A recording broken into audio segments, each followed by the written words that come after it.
अंतिम समय अब निकट आ रहा होता है। राजा कुछ ही दिनों में होने वाला होता है। उनके जो 3 पुत्र होते हैं उनके बीच फाइट चल जाती है। सिंहासन पर तो मैं ही बैठूंगा। राजा अपने 3 पुत्र को बुलाता है और बोलता है कि मैं तुम तीनों को एक काम दूंगा, कि मैं तुम तीनों को एक सोने का सिक्का दूंगा। उस सोने के सिक्के से तुम तीनों को अपना कमरा पूरा भर देना है।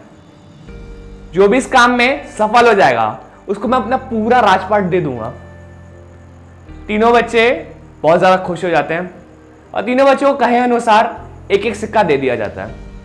अब अगले दिन राजा जब पहले पुत्र के कमरे के अंदर जाता है तो वो देखता है कि उसके कमरे के अंदर बहुत सारा कूड़ा भरा हुआ होता है, बहुत गंदी खुशबू आ रही होती है उसी कमरे के अंदर से। राजा अपने पुत्र को पूछता है कि तुम इस कमरे को भर क्यों नहीं पाए। पुत्र बोलता है, पिताजी तुमने एक ही तो सिक्का दिया था मुझे, आपने एक ही सिक्का दिया था मुझे, उस एक सिक्के के अंदर इतना ही कूड़ा आ पाया मेरे पास, और इतने कूड़े से मैं अपने इस कमरे को भर लिया, लेकिन पूरा मैं इस कमरे को भर नहीं पाया। राजा अपने दूसरे पुत्र के कमरे के अंदर जाता है और देखते हैं कि पूरा कमरा वैसे का वैसा ही लगा पड़ा है, खाली है पूरा कमरा। राजा अपने पुत्र को पूछता है कि तुम इसका पूरे कमरे को भर क्यों नहीं पाए। पुत्र जवाब देता है कि पिताजी आपने मुझे एक ही सिक्का दिया था, अब मैं सोच रहा था कि इस एक सिक्के से मैं करूं क्या। मैंने सोचा कि मैं उस एक सिक्के को जुए के अंदर लगा देता हूं। मैं लालची बन गया, मैं इस एक सिक्के को जुए के अंदर लगा दिया। मैंने सोचा कि 1 के 2 होंगे, 2 के 4 होंगे, 4 के 8 हो जाएंगे, ऐसे मैं मल्टीप्लाई करते करते इस कमरे को पूरा भर दूंगा। बट मैं ऐसा भर नहीं पाया। मैं लालच में आके जो एक सिक्का था उसको भी मैंने लूज कर दिया। राजा परेशान हो जाता है।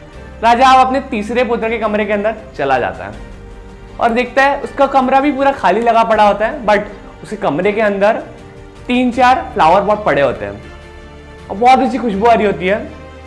अब राजा जाता है अपने पुत्र के कमरे के अंदर और उसे बोलता है कि तुमने इस कमरे को भरा नहीं।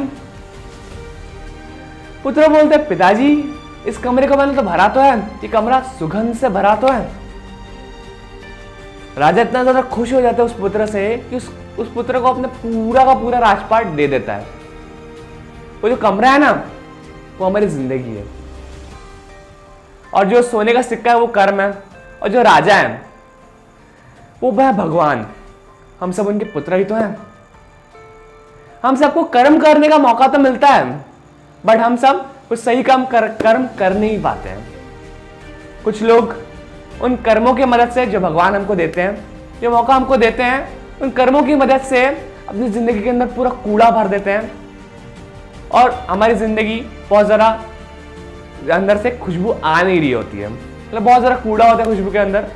और जो दूसरे कैटेगरी के लोग होते हैं वो लालच में पड़ जाते हैं। जो कर्म उन्हें हाथ में दिए जाते हैं उससे लालच में पड़ जाते हैं, और जो उनके पास होता है उसको भी वो लूज कर देते हैं। जो तीसरे लोग होते हैं वो अपनी जिंदगी के अंदर खुशबू से भर देते हैं, अपनी जिंदगी को खुशबू से भर देते हैं, सुगंध से भर देते हैं, और जहां भी जाते हैं फ्रेग्रेंस फैला देते हैं। आप किस कैटेगरी के अंदर आने वाले हैं आप नीचे कमेंट सेक्शन में बताओ, एंड आई होप आप तीसरी कैटेगरी के अंदर ही आएंगे। आप अपनी जिंदगी को खुशहाल बनाएं, उसके अंदर पूरा खुशबू भर के रख दें, एंड आप जहां पे भी जाएं अपनी फ्रेग्रेंस छोड़ दें।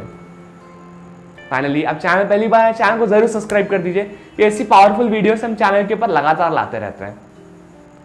फाइनली आप अप्लाई कीजिए इस लेसन को, सीखिए मत, बस अप्लाई कीजिए इस लेसन को अपनी जिंदगी के अंदर, एंड अपनी जिंदगी के अंदर बहुत बड़ा चेंज देखिए।